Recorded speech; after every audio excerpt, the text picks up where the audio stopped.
हरिओम. लाओत्सेचा ताओबोध. योगदास श्री जयगणेश जोशी यांचे प्रवचन. ताओ अबाधित आहे.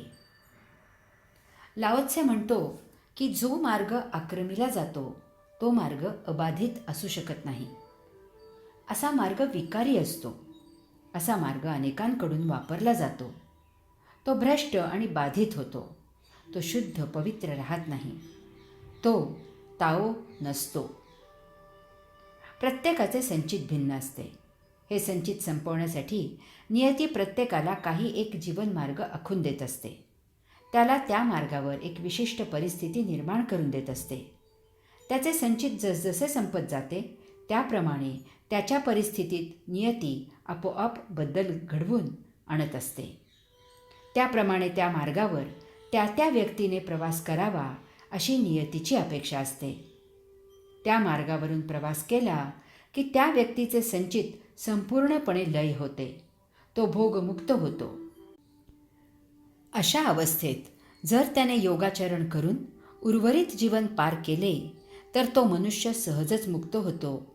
पैलतीरी योगधामी पोहोचतो. परंतु असे घडत नाही. बहुतांशी व्यक्ती प्राप्त जीवनात स्वतःच्या मनाप्रमाणे बदल करतात.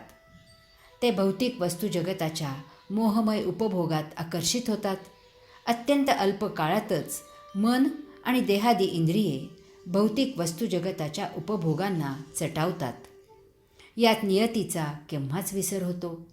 त्यामुळे त्यांचे जीवन नियतीने आखून दिलेल्या मार्गाने होत नाही. अर्थातच त्यांचे गतसंचित संपुष्टात येत नाही. नियतीच्या विरुद्ध आचरण केल्यामुळे त्यात भर होते. कारण त्यांच्या मार्गावर त्यांनी स्वतःच मनमानी करून आक्रमण केलेले असते. तो मार्ग बाधित होतो. त्यांचे पूर्वसंचित संपवण्यासाठी तो मार्ग योग्य राहत नाही. ज्यांना स्वचा शोध घ्यायचा आहे, ज्यांना जीवनमुक्ती हवी आहे, ज्यांना संचित संपुष्टात आणायचे आहे, त्यांनी बाह्य मार्ग वापरायची गरजच नाही. कारण स्व प्रत्येकाच्या अंतःकरणात विराजित आहे. त्यासाठी बाह्य मार्ग जे वापरतील त्यांना कधीही स्वचा शोध घेता येणार नाही. अशांना बाह्य मार्ग सोडून द्यावे लागतील. जेव्हा ते बाहेरचे मार्ग वापरणे थांबवतील तेव्हा त्यांचे चित्त आपोआपच अंतर्मुख होईल. ते मौन होतील, निश्चल होतील. बाह्य मार्ग बंद झाल्यामुळे ते शून्य होतील आणि स्वाभाविकच सहजच अंतःकरणात उतरतील. तो ताओ असेल. तो नियतीने दिलेला मार्ग असेल. तो पूर्णत्वात नेईल. त्या योगधामी शेवटच्या मुक्कामी नेऊन पोहोचवेल. अबाधित मार्ग तोच असू शकतो जो मानवाने तयार केलेला नसतो. याचा अर्थ मानवाने तयार केलेले धार्मिक सोपस्कार, मंत्र, अनुष्ठाने, पूजा, पाठ ही ताओ नाहीत. त्यांचा मुक्तीसाठी काहीही उपयोग नाही. त्यांचा उपयोग मनःशांतीसाठी होईल. आपण सद्वर्तणुकीसाठी काहीतरी केले इतकेच मानसिक समाधान मिळेल. असा मनुष्य सद्गुणी होईल. याहून जास्त काही हाती लागणार नाही. कारण मानवाने केलेले सर्व काही बाधितच असेल. कारण ज्याला परमात्म्याचा पत्ता माहीत नाही तो त्याच्याकडे जायचा मार्ग तयार करूच शकत नाही. ताओ अनाम आहे. परमात्मा अनाम आहे. त्याकडे घेऊन जाणारा परममार्गही अनाम आहे. ताओ अनाम आहे. कोणत्याही गोष्टीला, वस्तूला नाव दिले की त्याला मर्यादा येते. नावामुळे एक विशिष्ट आकार, एक विशिष्ट रूप, एक विशिष्ट कल्पना तयार होते आणि मग त्याची एक विशिष्ट स्मृती तयार होते. परमात्मा असीम, अनंत, अमर्याद आहे.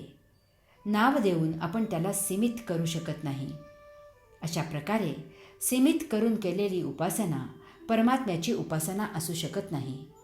ती एक विशिष्ट विभूतीची असते. अशी उपासना करून त्या विशिष्ट विभूतीबद्दल उपासकाला त्याचा अभिमान, अहंकार निर्माण होतो. यामधून अनेक पंथ तयार होतात. मूळ परमात्मा दूर राहतो आणि या विभूती उपास्य देवता म्हणून विराजित होतात. त्यांचे महाप्रचंड स्तोम तयार होते.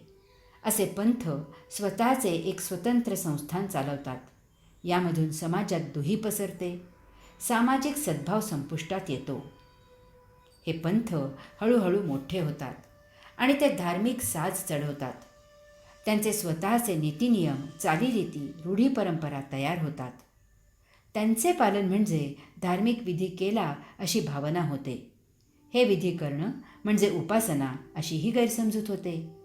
तसे न करणे म्हणजे नास्तिकपणा असेही ठसवले जाते.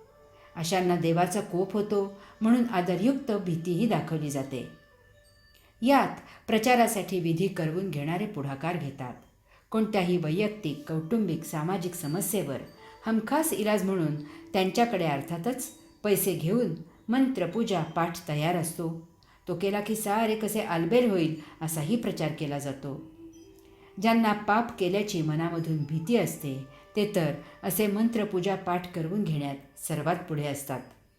एकदा का असे विधी केले की पुन्हा पाप करण्यासाठी ते मोकळे होतात की पुन्हा मंत्र, पूजा, पाठ सुरूच. मी परदेशात असताना अनेक देशांमधील लोकांशी संबंध यायचा. सर्व कसे छान वातावरण असे.